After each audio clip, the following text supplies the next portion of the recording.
Okay, good morning guys.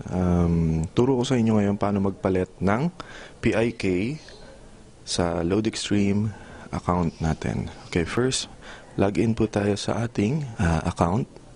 Okay, sinave ko na po yung ID number ko, then yung PIK natin. Okay, then click submit. So, okay, nakapasok na ako. So, pupunta po tayo sa Change PIK. Nandito po yun. Change PIK. Okay. Okay. So, makikita nyo dito, nandyan po yung current PIK. So, dito nyo po lalagay yung existing o yung current PIK nyo. Then, next, new PIK nyo po. Okay. Lagay nyo po dito.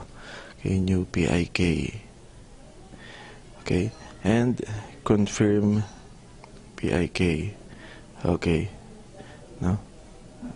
Okay. Then, click update. Pero, bear in mind, dapat ang papalit yung PIK ay 6 digits lang din. Wala pong letra. All numbers. Okay? So, that's it.